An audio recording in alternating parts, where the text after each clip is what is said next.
Sobat dunia Donghua, kita berjumpa kembali. Tanpa berlama-lama mari kita lanjutkan ceritanya. Selamat mendengarkan dan selamat berimajinasi. Lihat, ada seseorang, teriak Cheng Yuxun. Lin Ruowei sedang bekerja keras mengangkut biji besi. Ketika mendengar suaranya, ia tidak menganggapnya serius. Bukankah normal ada seseorang di sekitar? Tanpa diduga, pelayan di sampingnya juga berdiri di sana dan melihat keluar. Nona, seseorang benar-benar terbang di atas, menunggangi siput.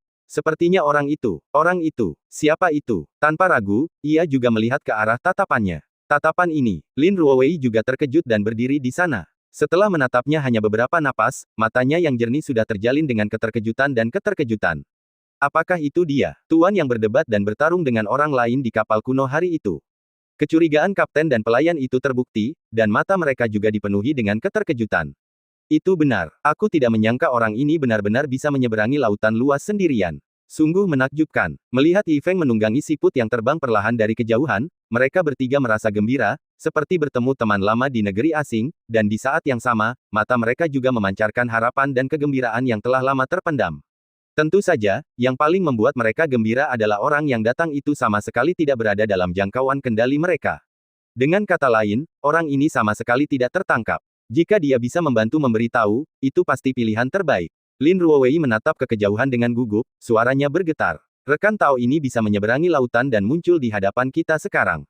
Sepertinya kita memiliki hubungan yang mendalam dengannya. Memang benar selalu ada jalan keluar.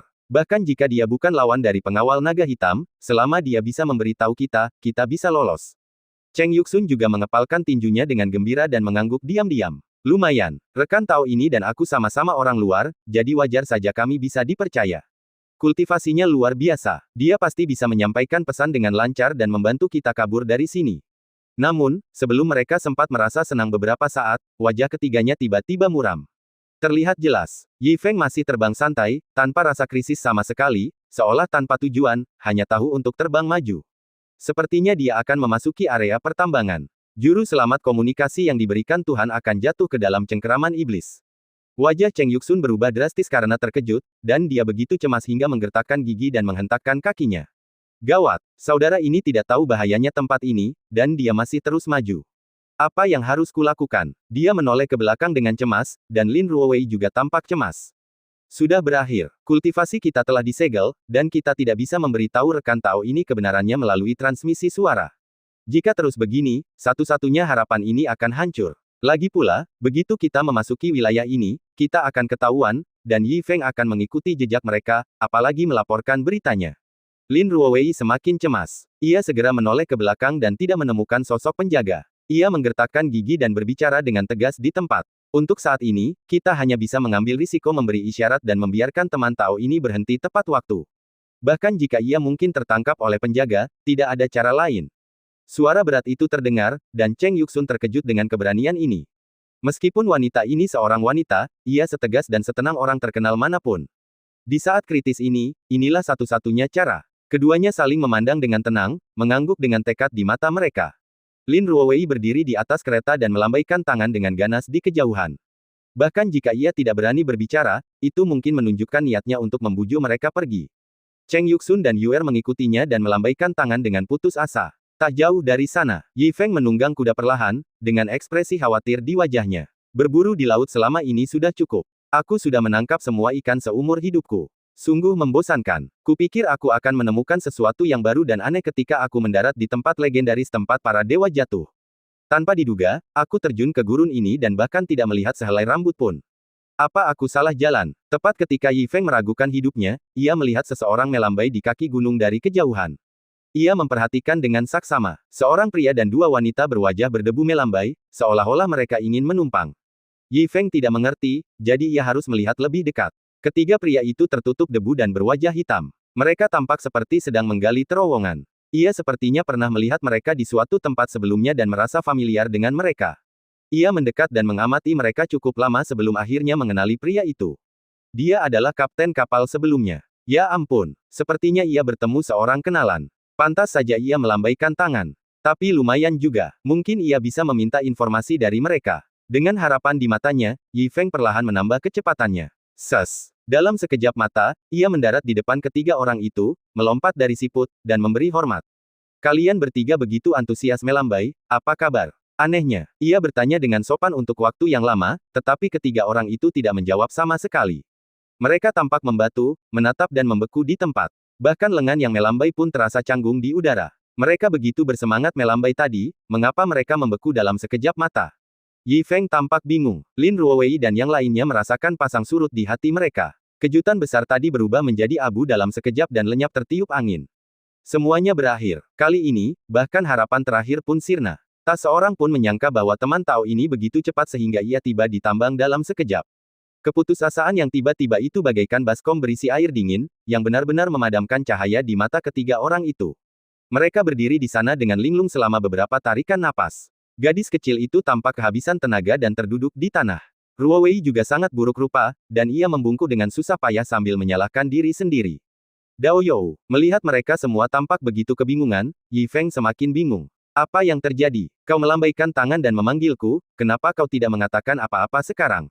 Suara lembut itu mengejutkan mata Lin Ruowei. Ternyata tindakannya lah yang membuat Dao You salah paham. Harapan yang sulit didapat ini hancur oleh kepintarannya yang sesaat. Tiba-tiba, ada raut malu di matanya, dan ia mengangguk dan menggigit bibir untuk menyapa. Dao You, maafkan aku. Ini semua karena ketidaksabaranku sehingga aku menyakiti Dao You. Yi Feng semakin bingung saat mendengarkan. Matanya melebar, hampir mencapai keadaan kebingungan di dimensi kedua. Menyakitiku. Lin Ruowei merasa tenggorokannya tercekat, tetapi ia harus menggertakkan gigi dan mengatakan yang sebenarnya. Sejak kami mendarat di negeri Dewa Jatuh, kultivasi kami telah disegel dan kami terjebak di sini menambang. Kami terus-menerus diawasi oleh pengawal naga hitam dan telah menjadi budak mereka. Itulah mengapa kami berada dalam situasi ini. Awalnya, kami ingin meminta Anda untuk melaporkan berita dan menyelamatkan kami, tetapi kami tidak menyangka Anda juga akan memasuki tambang. Tempat ini selalu berada di bawah pengawasan pasukan yang kuat. Jika Anda masuk ke sini, saya khawatir. Ini semua salah saya. Tolong hukum saya. Sambil berbicara, Lin Ruowei merendahkan tubuhnya beberapa inci. Wanita muda yang dulunya mulia dan misterius, kini rok panjangnya tertutup debu dan lumpur, dan rambut hitamnya hampir menjuntai ke tanah. Ia begitu bersalah dan rendah hati sehingga seolah-olah ia tidak lagi bertatap muka dengan Yi Feng. Cheng Yuxun juga membungkuk dengan rasa bersalah, menunggu Yi Feng marah. Anehnya, Yi Feng tidak menunjukkan kemarahan, tetapi secercah cahaya melintas di matanya. Khawatir tentang hidupmu. Ada hal baik seperti itu. Setelah mencari selama sebulan, akhirnya aku mendapat kesempatan. Melihat ketiga orang itu dalam situasi yang menyedihkan, menyalahkan diri sendiri dan meminta maaf, semuanya terasa sangat serius. Yi Feng langsung waspada. Cepat beritahu aku, ada apa? Pertanyaan Yi Feng yang agak bersemangat membuat beberapa orang tercengang di tempat. Merasa salah lihat, Lin Ruowei menjelaskan dengan sungguh-sungguh. Dao You, kami berada di tambang ini dan harus melakukan pekerjaan berat setiap hari. Sekalipun tubuh ini telah bereinkarnasi, sangat sulit untuk bertahan. Seseorang mencoba melarikan diri dari area tambang sebelumnya, tetapi langsung ditangkap oleh para penjaga yang muncul. Hidup atau matinya masih belum diketahui. Dilihat dari cara-cara kejam ini, saya khawatir dia telah meninggal. Saya benar-benar bersalah. Saya tidak pernah menyangka Dao You akan terlibat. Cheng Yuxun juga berbicara di saat yang tepat dan mengambil sebagian tanggung jawab. Maafkan saya, rekan Daois. Bagaimanapun, kami telah menyebabkan Anda jatuh ke titik ini. Saya khawatir tidak akan lama lagi seorang penjaga akan muncul untuk menangkap Anda. Anda harus tinggal bersama kami di tambang gelap ini mulai sekarang. Ini semua salah saya karena tidak memikirkannya dengan matang. Anda boleh membunuh saya atau mencincang saya tidak punya keluhan. Pada akhirnya, keduanya menundukkan kepala dan tidak berani menghadapi Yi Feng secara langsung. Nada suara mereka sangat rendah, hanya menunggu Yi Feng marah. Namun, yang tidak mereka duga adalah Yi Feng terbang menjauh dalam sekejap. Dan arahnya adalah pusat tambang. Mengapa rekan Taois melakukan ini? Ya, apa yang dia lakukan? Apakah dia marah? Mereka bertiga ketakutan dan menatapnya. Pada saat ini, Yi Feng bersemangat dan tersenyum untuk pertama kalinya setelah sekian lama. Terbang ke langit tambang, memandangi para biksu yang tak terhitung jumlahnya yang sedang bekerja, matanya berbinar, dan akhirnya ia memiliki motivasi. Di dalam tambang, banyak orang juga menyadari keberadaan Yi Feng, dan mengangkat mata mereka dengan terkejut dan curiga, lalu berbisik. Sepertinya ada seseorang. Itu bukan penjaga. Siapa dia? Mengapa dia tampak familiar? Hei, bukankah dia pemuda yang menjatuhkan Tao Qianhai? Sial, kenapa dia ada di sini juga? Itu tidak benar. Dia masih punya keahliannya. Sepertinya dia tidak tertangkap. Kenapa dia berdiri di udara sekarang? Ini, melihat suara yang semakin keras, Lin Ruowei dan yang lainnya mendapat firasat bahwa semuanya sudah berakhir. Mereka mengepalkan tangan erat-erat dan begitu cemas hingga air mata hampir keluar.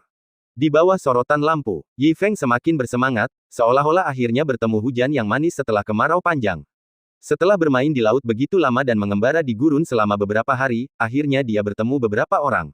Semoga dia tidak mengecewakanku. Dia menarik napas dan keberuntungannya, dan suaranya mengguncang dunia. Mana manajernya? Keluar untukku. Sebuah raungan terdengar, dan kepala seluruh penonton berdengung. Lin Ruowei dan Cheng Yuxun membelalakan mata dan meragukan telinga mereka. Apa yang terjadi? Mereka pikir mereka telah menyakiti sesama Taois dan merasa bersalah, tetapi ternyata mereka terbang di udara hanya untuk mengacaukan segalanya. Seberapa besar kepercayaan diri yang dibutuhkan untuk memiliki keberanian seperti itu? Beberapa orang seakan melihat rekan-rekan Taois yang sebelumnya datang ke darat, memarahi pengawal naga hitam tanpa mengetahui seberapa tinggi langit dan seberapa dalam bumi, dan akhirnya mati di negeri asing, dan kultivasi mereka selama puluhan juta tahun pun lenyap. Rekan Taois ini bahkan lebih keterlaluan daripada rekan-rekan Taois itu. Seperti yang diduga, ia pasti akan berakhir tragis. Sudah berakhir. Semua orang tercengang dan berdiri kaku, jantung mereka hampir tercekat. Dalam waktu kurang dari 3 tarikan napas. Seperti yang diduga, sesosok hitam muncul di langit, dan pengawal naga hitam yang mengerikan itu sungguh mengerikan. Hanya melihat lebih dari 10 orang muncul, para kultivator di tanah begitu ketakutan sehingga mereka bahkan tidak berani mengangkat kepala, seolah-olah mereka telah membangkitkan kenangan buruk, dan napas mereka menjadi terengah-engah. Namun, mata Yi Feng berbinar, dan ia mulai dengan terampil menggambar garis-garis kebencian. Penjaga macam apa kalian? Kudengar kalian memperbudak banyak biksu untukku, dan kalian membunuh mereka di setiap kesempatan. Tangan kalian berlumuran darah. Kalian benar-benar penuh dengan kejahatan. Kata-kata ini menggetarkan tanah. Lin Ruowei dan yang lainnya juga menunjukkan ekspresi yang rumit. Rekan Tao ini memang seorang kultivator yang baik dan berhati ksatria. Sayangnya, ia terlalu impulsif dalam menghadapi berbagai hal. Ia tidak tahu betapa mengerikannya pengawal naga hitam, jadi ia berani berbicara dan meminta hukuman. Perilaku seperti ini pasti akan sangat merugikan. Melihat sosok-sosok yang berdiri dengan bangga di langit, Lin Ruowei merasa semakin bersalah, menggigit bibir merahnya erat-erat, merasa seperti ada pisau yang mengiris hatinya. Para biksu biasa sudah ketakutan setengah mati. Meskipun kata-kata ini menyegarkan untuk didengar, tidak ada yang berani menanggapi. Dibandingkan dengan ketakutan di tanah, para pengawal naga hitam di langit tampak jauh lebih tenang.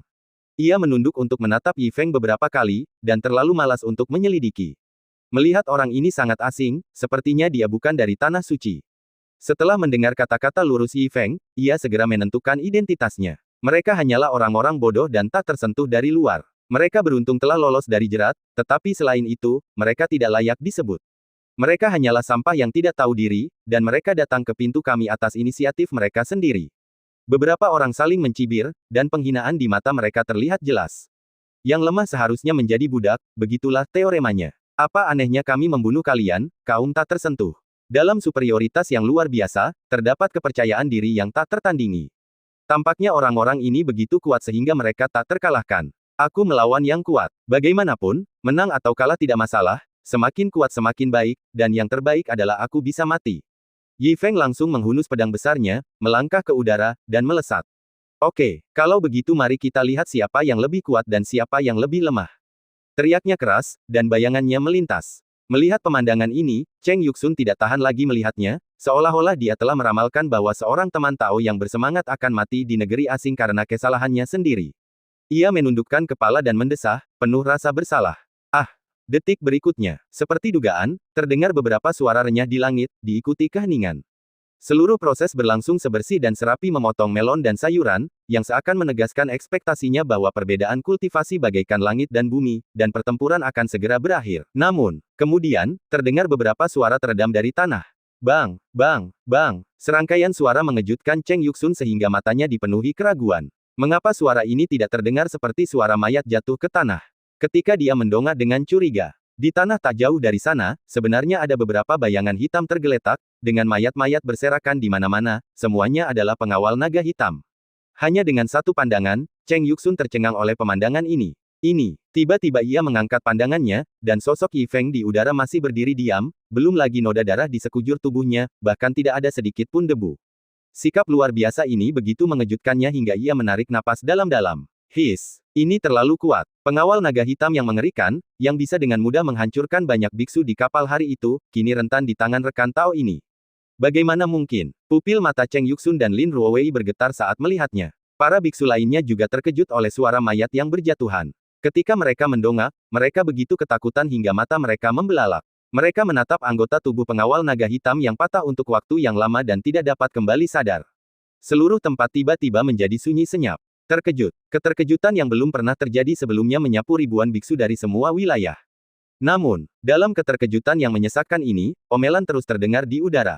Gila, penjaga naga hitam sialan, dengan kemampuan sekecil itu, beraninya kau bilang yang kuat dihormati. Apa kau tidak punya orang baik? Manajer, cepat pergi dari sini. Suara itu terdengar jelas dengan nada marah, dan seluruh penonton hampir ketakutan. Mereka tidak berani membayangkan bahwa rekan Tao ini memiliki kepercayaan diri dan keberanian untuk mengumpat seperti ini, siapa dia sebenarnya, dan bagaimana dia bisa begitu hebat. Tepat ketika hati semua orang bergejolak, langit tiba-tiba tertutup awan gelap, dan beberapa bayangan hitam menyebarkan riak. Sang pemimpin melangkah keluar dari kehampaan, dan aura mengerikan itu mengguncang dunia. PS, saya mengucapkan selamat festival pertengahan musim gugur kepada Anda semua, dan saya berharap ayah dan ibu setiap pembaca memiliki keluarga yang bahagia, kedamaian, kekayaan, dan kebahagiaan. Boom! Aura mengerikan menyebar di antara langit dan bumi. Sosok dengan tangan terlipat memimpin kerumunan menuju kehampaan, dengan dominasi tak tertandingi di matanya, dan angin serta awan berubah warna, membuat ribuan kultivator ketakutan. Melihat pemandangan yang begitu aneh, sepasang mata yang menatap ke atas mulai bergetar dan terus bergetar. Hanya diselimuti oleh kekuatan itu, semua orang begitu ketakutan sehingga mereka tidak berani bergerak, dan keringat dingin terus mengucur. Bahkan Cheng Yuxun begitu ketakutan sehingga tenggorokannya bergerak, dan seluruh tubuhnya hampir kaku. Gurgel, sudah berakhir, ini benar-benar berakhir sekarang. Ketika dia melihat pemimpin pengawal naga hitam muncul, dia tahu bahwa semuanya telah ditentukan. Tirani Yifeng melampaui harapan, tetapi di hadapan keberadaan yang begitu menakutkan, akan sulit baginya untuk bertahan hidup. Semua orang lahir di dunia luar, dan kultivasi mereka tidak dapat dibandingkan dengan penduduk tetap negeri dewa yang jatuh. Belum lagi kekuatan pertempuran, bahkan melarikan diri adalah sebuah kemewahan. Melihat harapan itu akan terputus lagi, Cheng Yuxun dan yang lainnya tampak menyalahkan diri sendiri, seolah-olah semuanya sudah berakhir. Seluruh tempat itu jatuh ke dalam keheningan dan kepanikan yang mati, dan tambang di kaki gunung itu sunyi.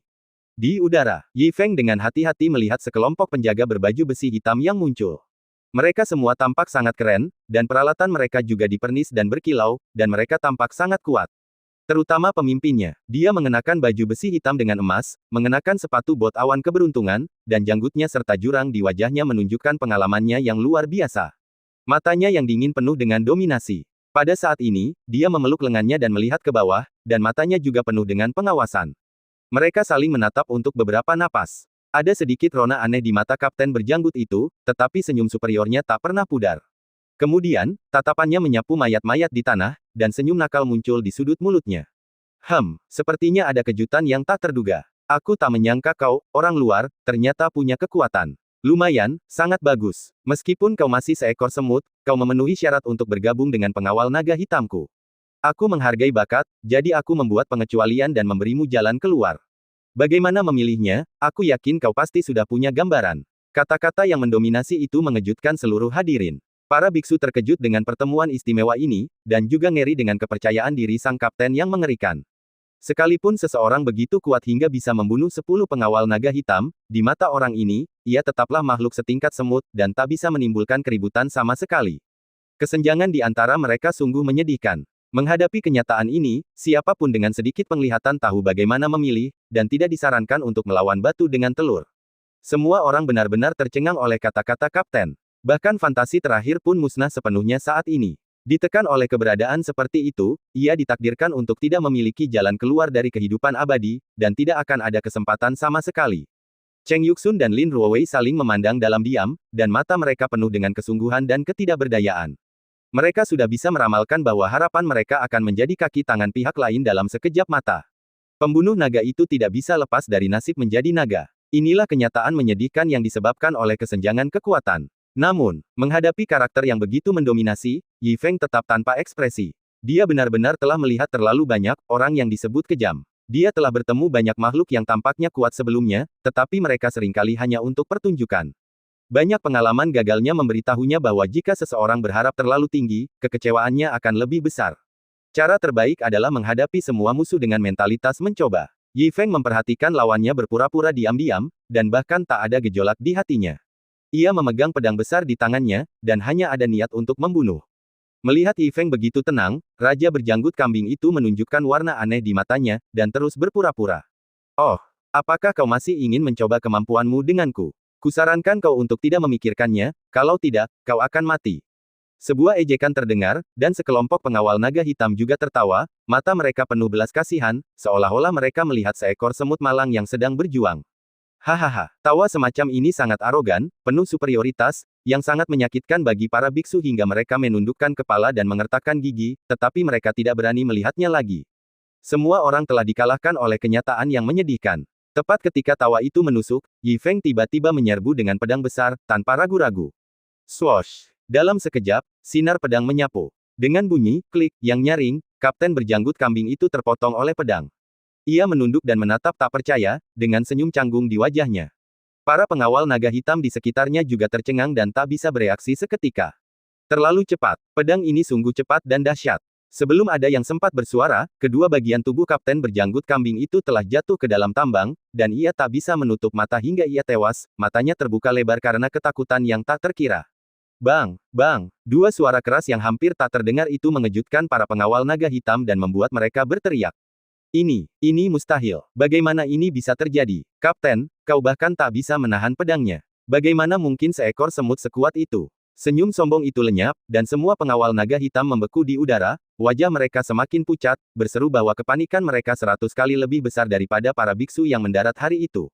Suara-suara itu juga membangunkan para biksu. Mendongak ke arah mayat di tanah, ternyata itu adalah sang kapten berjanggut, masih mengepulkan asap. Semua orang hampir membatu di tempat. Jelas, mereka begitu terkejut hingga jantung mereka berdebar kencang hingga tak berani bersuara.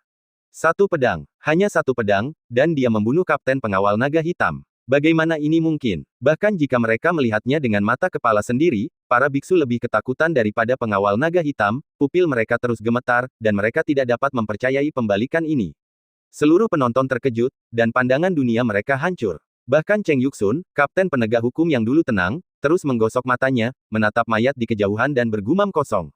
Sialan, ini bukan ilusi, kan? Lin Ruoshen, yang berdiri di samping, juga sangat terkejut hingga ia terengah-engah, tetapi matanya dipenuhi dengan ekstasi dan kegembiraan.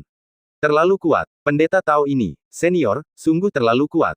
Kita selamat, kita selamat. Saat suara lembut keterkejutan itu keluar, semua kultivator tampak tersadar, perlahan-lahan mempercayai apa yang mereka lihat, dan sorak-sorai serta kegembiraan terus meledak.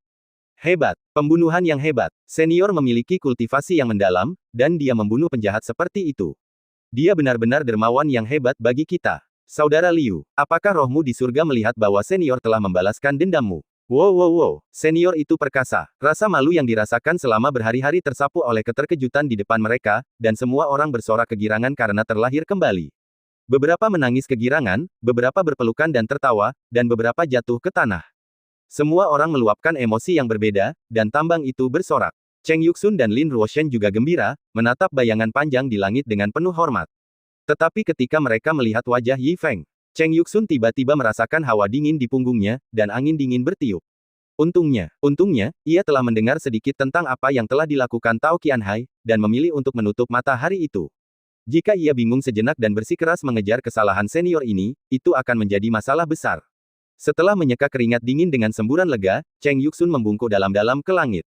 Terima kasih atas kebenaranmu. Saat ia memimpin teriakan, semua biksu juga membungkuk. Namun, melihat sosok di tanah yang membungkuk, mata Yi Feng masih setenang air.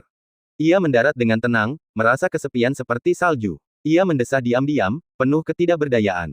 Hei, ini noob lagi. Yi Feng bisa begitu tenang, hanya karena dia telah mengalami terlalu banyak, dia menjadi semakin akrab dengan hal semacam ini. Sebelum dia bergerak, dia mengantisipasi segala macam kemungkinan, dan bahkan tidak memiliki banyak harapan, jadi tentu saja dia tidak bisa kecewa. Untungnya, itu juga hal yang baik, dan aku memperoleh beberapa pengalaman, jadi itu tidak membuang-buang waktu. Selain itu, dia tidak membunuh secara acak. Bahkan jika dia telah mendengar tentang masalah ini, dia sudah dipersiapkan dengan baik sebelum dia bergerak. Karena ada tambang, dan dia masih bisa memperbudak begitu banyak biksu, pengawal naga hitam ini pasti kuat. Selama dia bertindak, pasti akan ada bos besar di masa depan. Kekuatan di negeri Dewa Jatuh tidak mungkin semuanya lemah, kan? Pertempuran ini sudah ada dalam rencana Yi Feng sejak awal. Dia sudah merencanakan semuanya. Melihat Yi Feng mendarat dengan tenang, wajahnya pun tenang. Para biksu yang mengelilinginya semakin terkesan, dan mengagumi ketenangan senior ini. Mereka mengepalkan tangan untuk berterima kasih padanya satu demi satu, dengan mata penuh hormat. Cek, apa artinya orang sungguhan tidak menunjukkan wajahnya? Baru pada saat inilah semua orang mengerti mengapa Yi Feng bertindak begitu tidak masuk akal hari itu, dan bahkan berani mengabaikan hukum ketat kapal kuno dan berani menyeberangi lautan. Di hadapan kekuatan absolut, semua yang disebut hukum dan bahaya bagaikan awan dan asap. Bahkan Lin Ruoshan dan yang lainnya dengan latar belakang yang baik pun penuh kekaguman dan memberi hormat. Senior, Anda begitu saleh, kami malu. Yi Feng dengan bijaksana membalas sapaan itu dengan sopan dan mempersilakan semua orang pergi. Tidak perlu sopan, semuanya. Tidak ada yang berani mengawasi kalian sekarang. Jika kalian bisa pergi, pergilah sesegera mungkin. Lagi pula, jika kau menghancurkan tempat seseorang, sudah pasti akan ada bala bantuan yang kuat. Yi Feng tanpa ragu menunggu pihak lain datang. Dia akan bertarung tanpa peduli hidup atau mati, tetapi dia tidak boleh melibatkan orang lain. Begitu nasihatnya terdengar, para biksu yang berdebu itu saling memandang dengan bingung. Ini, senior, kapten sudah mati, dan segel kultivasiku telah terbuka. Sekalipun kultivasiku tidak bagus, aku masih bisa membantu. Benar, senior bisa membantu kita demi keadilan, bagaimana mungkin kita bisa melarikan diri sendiri? Kita semua orang luar, jadi kita harus bekerja sama. Ya, kita banyak sekali, dan ada senior yang mendukung kita. Karena kita sudah mulai, ayo kita lawan dia. Semua biksu berbicara dengan lantang, seolah-olah mereka semua bersemangat dengan pertempuran tadi. Dalam sekejap mata, Yi Feng dikelilingi oleh kerumunan besar di tengah, merasa sedikit seperti pemimpin geng pengemis. Dia benar-benar tak bisa berkata-kata. Meskipun orang-orang ini baik hati, mengapa mereka begitu keras kepala? Mereka ingin mati, tetapi mereka ingin dikubur bersama mereka. Apakah semua kultivator abadi begitu saleh? Mengapa mereka tidak bisa dibujuk setiap saat? Kumohon, mereka telah berkultivasi selama ribuan atau puluhan ribu tahun. Bisakah kita lebih rasional? Melihat kerumunan semakin bersemangat untuk bertarung, Yi Feng harus membujuk mereka dengan serius. Semuanya, sejujurnya, mungkin akan ada pertempuran besar di masa depan, dan peluangku untuk menang kecil. Tinggal di sini akan berbahaya. Mungkin pasukan elit pengawal naga hitam akan datang. Ini situasi hidup atau mati. Aku, Yi Feng, sangat berterima kasih atas persahabatan kalian, tetapi lebih baik aku pergi sesegera mungkin. Kita akan bertemu lagi. Begitu bujukan itu keluar, para kultivator di sekitarnya menjadi lebih bersemangat. Beberapa tetua langsung menyingsingkan lengan baju mereka. Senior Yi, apa yang Anda katakan salah? Kami telah menderita penghinaan besar, dan sekarang setelah kultivasi kami pulih, kami telah menanggungnya hingga batasnya. Sekalipun kami bukan lawan Anda, kami akan melawan Anda hidup dan mati. Benar, kami semua kultivator asing. Kami datang ke tempat para dewa jatuh ini bukan untuk berlama-lama. Mengapa tidak bertarung? Ini adalah pertempuran bola balik, jadi mengapa tidak bertarung sepuasnya? Kami adalah elit. Kami para kultivator, mengapa kami harus takut pada pertempuran? Bahkan Lin Ruoshan menggertakkan giginya dan melangkah maju untuk memberi hormat. Senior, kami semua bersedia melawan Anda hidup dan mati. Tidak perlu dikatakan lagi tentang ini. Kami telah menderita penghinaan sebelumnya, dan banyak orang mungkin sudah merasakan riak di hati mereka. Jika kami takut sebelum pertempuran, akan sulit bagi kami untuk berlatih di masa depan. Melihat darah orang-orang yang mendidih, Yi Feng mengecap bibirnya tanpa daya. Ini, baiklah. Ia ingin melawan dirinya sendiri, dan semua orang berpikiran sama. Karena pro dan kontranya sudah jelas dan mereka telah mencapai pencerahan, ia tidak bisa memaksa mereka untuk memilih.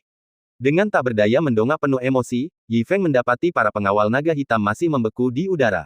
Mengedipkan mata, ia bertanya dengan bingung. Hei, kenapa kalian tidak lari? Pertanyaan ini diajukan, nadanya lebih santai daripada nada kapten hari itu, tetapi dipenuhi dengan keyakinan yang lebih mengerikan, yang langsung mengejutkan hati semua orang. Lebih dari 100 pengawal naga hitam tersentak kaget. Pria yang kejam. Dia memang pria yang kejam. Dia bisa membunuh kapten dengan pedang, dan dia juga bisa mengajukan pertanyaan yang begitu kejam dan menyayat hati. Kultivasi dan metode orang ini benar-benar mengerikan. Di mata pihak lain, mereka mungkin bahkan bukan semut. Ini benar-benar masalah waktu, dan akulah semutnya. Lari. Pertanyaan ini benar-benar menyebalkan. Mereka bukan orang bodoh. Jika mereka bisa lari, mengapa mereka harus tinggal di sini sebentar? Para pengawal naga hitam terkejut dan takut. Meskipun mereka kesal dengan pertanyaan itu, mereka tidak berani menunjukkan ekspresi aneh. Mereka langsung berlutut dan membungkuk, lalu mengakui kesalahan mereka. Maafkan saya, senior. Kami berada di bawah belas kasihan Anda. Yi Feng tertegun. Melihat ratusan orang berlutut dengan tulus, mereka tampak sedikit takut, tetapi juga tampak sangat menyesal. Hal ini membuatnya merasa sedikit malu. Dia tidak tahu bagaimana cara menyatakan mereka. Membunuh mereka semua. Mereka bukan iblis, dan mereka telah mengakui kesalahan mereka. Saya bukan Algojo, jadi bagaimana saya bisa membunuh orang sesuka hati? Setelah merenung cukup lama, Yi Feng memandang para kultivator. Semuanya, serahkan saja pada kalian untuk mengurus mereka. Mendengar ini, para biksu mengepalkan tangan mereka dan langsung memberikan banyak saran. Senior Yi, beberapa dari mereka telah menodai darah sesama Taois, dan hutang darah harus dibayar dengan darah. Senior, aku berani menyarankan agar kita biarkan mereka merasakan pahitnya menambang dan merasakan penghinaan yang telah kita derita. Metode ini sangat bagus. Yi Feng cukup setuju dan mengangguk sebagai jawaban. Yah, masuk akal. Mereka yang dendam akan membalas dendam, dan yang lain akan menambang untukmu. Kita tunggu saja pihak lawan datang dan bersiap untuk pertempuran berdarah. Ujar Yi Feng. Para biksu di lapangan memberi hormat bersama, dan para pengawal naga hitam pun menanggapi dengan patuh. Tak lama kemudian, suara gaduh dari tambang terus terdengar, tetapi keadaan berbalik. Para pengawal naga hitam keluar untuk menyegel kultivasi mereka dan menggertakkan gigi mereka seperti manusia biasa. Mereka kelelahan dan terengah-engah, tetapi mereka tidak berani mengeluh sama sekali. Tak mungkin, mereka harus berpegangan erat, mereka harus menyadari situasinya, dan siapapun yang tahu zaman adalah pahlawan.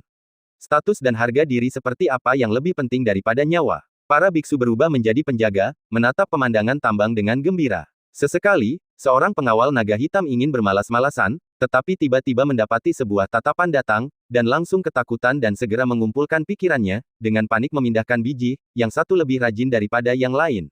Di belakang mereka, para biksu membangun pergola, dan Yi Feng yang, kejam, sedang minum teh dengan santai. Penampilannya yang berani membuat para pengawal naga hitam ketakutan. Jelas, ia terlihat santai, tetapi di mata mereka, ia sejuta kali lebih menakutkan daripada sang kapten. Tak lama kemudian, kecepatan penambangan jauh lebih cepat dari sebelumnya, dan semua pengawal naga hitam berubah menjadi ekskavator. Di tebing, langit cerah tanpa awan, hanya sinar matahari yang bersinar, kota kuno itu berkilauan, paviliun dan aula-aula tinggi di kota itu tampak sangat mempesona, hari itu cerah, semuanya tampak setenang cuaca. Di aula yang mewah itu, Yao Qianji baru saja selesai mengurus urusan pemerintahan, dan sedang menikmati kehidupan sehari-hari yang santai sebagai seorang atasan dengan sekelompok bawahan, minum anggur dan mengobrol, dengan aura superioritas alami di wajahnya. Meskipun begitu santai, tatapan semua orang selalu dipenuhi kekaguman, dan mereka tidak berani bersikap terlalu lancang. Hingga Yao Qianji bertanya dengan santai, aula itu langsung hening. Bagaimana perkembangan tambang yang baru dibuka di Gurun Utara? Bisakah orang-orang luar baru itu mematuhi aturan? Meskipun terdengar seperti pertanyaan biasa, para pria kuat yang duduk di sekitar semuanya tampak serius, dan tidak ada yang berani mengganggu mereka, dengan rasa tegang bahwa bersama raja seperti bersama harimau. Seorang pria parubaya berbaju zirah hitam berdiri dan memberi hormat, tatapannya penuh hormat.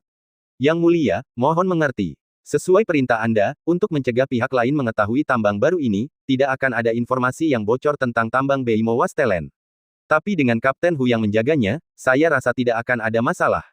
Kapten Hu memiliki kultivasi yang luar biasa dan sangat tenang. Baik dari segi pola maupun visinya, dia berada di luar jangkauan orang biasa. Mengelola sekelompok orang luar sungguh mudah. Meskipun Beimo Wastelen telah ditutup, kita tidak tahu situasi spesifiknya, tetapi dari peta bintang instrumen Tianxing, hasil mineral baru-baru ini meningkat drastis, dan kemajuan penambangan cadangan mineralnya sangat menggembirakan. Saya belum pernah melihat kemajuan penambangan yang begitu dahsyat. Saya rasa ini semua berkat penjagaan Kapten Hu yang baik. Saat suara itu jatuh, pria itu mengeluarkan sebuah instrumen kecil dari lengan bajunya. Struktur yang rumit dan presisi ini langka di dunia, dan formasi yang menyelimutinya juga sangat rumit. Saat instrumen itu perlahan dibuka, bintang-bintang berkumpul membentuk peta. Aula itu melayang di udara. Peta topografi tempat berkumpulnya bintang-bintang telah meredup separuhnya, hanya menanggapi apa yang dikatakan orang ini, dan itu mengejutkan sekeliling.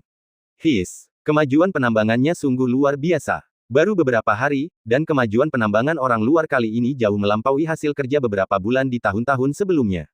Sungguh mengejutkan. Kapten Hu benar-benar berbakat, kita tidak bisa mengejar. Sementara seluruh hadirin terkejut dan takjub, Yao Qianji juga melihat kilatan di matanya. Ia menatap peta bintang itu cukup lama. Ia juga menunjukkan senyum lega yang langka di wajahnya. Lumayan, ini sangat bagus. Jarang sekali ada kemajuan penambangan seperti ini. Hu Tao memang dikelola dengan baik. Kali ini, orang luar juga berguna. Sungguh pantas bermurah hati membiarkan mereka mendarat di tanah suci hari itu. Ini pasti kehendak Tuhan. Tuhan ingin membawakanku sumber daya mineral yang luar biasa dari pengawal naga hitam. Saat suara Yao Qianji merendah, suasana di aula menjadi sangat panas. Semua orang saling berbicara dan tertawa, dan seruan serta gema tak henti-hentinya terdengar. Hampir semua orang bisa meramalkan bahwa tambang itu akan menghasilkan output yang mengerikan. Jika disebarluaskan, itu akan cukup untuk membuat kekuatan apapun iri. Di momen kebahagiaan yang langka ini, Yao Qianji juga melambaikan tangannya dengan murah hati. Semua orang telah berkontribusi untuk masalah ini.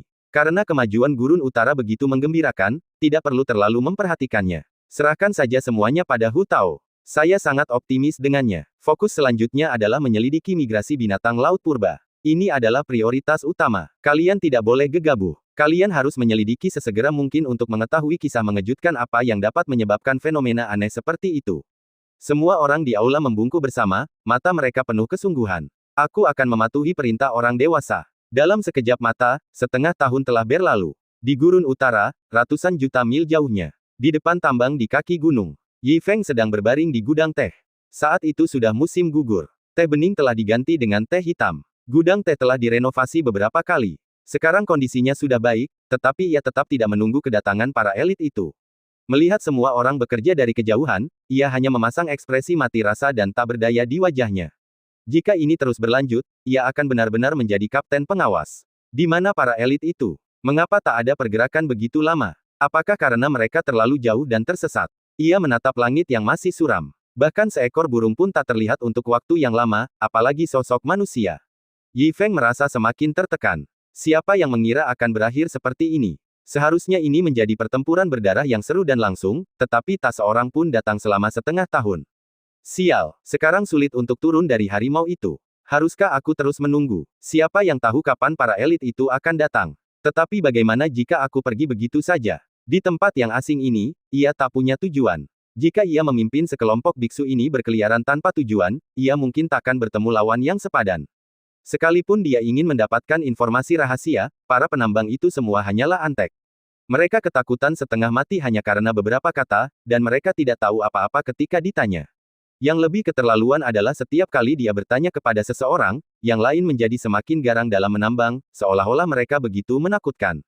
Yi Feng merasa semakin tak berdaya. Dengan mentalitas mencoba, aku hanya melirik seorang penjaga gelap. Hanya sekilas, penjaga gelap itu berubah menjadi seekor marmut dan mulai menggali tambang.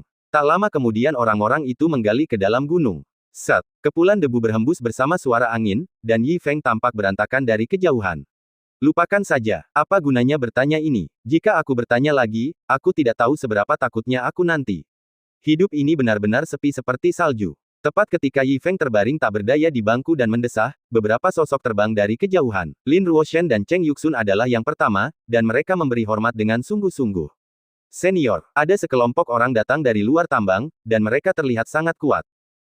Pasukan elit akhirnya tiba. Tidak mudah, pedang besar itu hampir berkarat. Yi Feng langsung waspada ketika mendengar ini. Ia menepuk pahanya, lalu berdiri dan pergi. Cepat, cepat, cepat. Bawa aku melihatnya. Tepat saat Yi Feng berangkat, pinggiran tambang sudah dipenuhi beberapa sosok, semuanya memancarkan aura yang menakutkan. Mereka hanya lebih kuat dari mantan pengawal naga hitam, tetapi mereka mengenakan pakaian campuran, seperti kultivator biasa. Meskipun demikian, aura beberapa sosok tak terduga, dan kata-kata mereka setenang gunung. Pemimpin itu menatap tambang di kejauhan, dengan tatapan tajam di matanya. Aku tidak menyangka pengawal naga hitam akan datang ke sini, dan mereka menemukan tambang alam yang begitu kaya. Mereka sungguh luar biasa. Beberapa pria tua di belakangnya juga mengangguk berulang kali, dengan tatapan yang sangat serius. Apa yang dikatakan Penatua Su memang benar. Pengawal naga hitam telah melakukan langkah besar secara rahasia, tetapi hanya sedikit orang yang menyadarinya. Cara dan kelicikan seperti itu bukanlah sesuatu yang bisa dimiliki orang biasa. Ya, dia bisa mengendalikan tempat ini dan membuat tambang ini begitu tersembunyi. Dia pastilah seorang kapten di pengawal naga hitam. Meteorit ini adalah harta langka di dunia. Pasir kristal bintang di dalamnya bahkan lebih berharga. Semua sekte besar sangat membutuhkannya. Pengawal naga hitam mungkin akan bangkit. Ketika mereka mengatakan ini, mata semua orang dipenuhi dengan antusiasme. Salah satu penatua juga menarik napas dalam-dalam. Dengan begitu banyak deposit mineral di depan kita, mengapa kita tidak mencoba dan merebut tambang ini? Begitu suara itu jatuh, semua penatua tiba-tiba menoleh. Dan cerita pun berakhir, nantikan cerita selanjutnya. Terima kasih telah mendengarkan.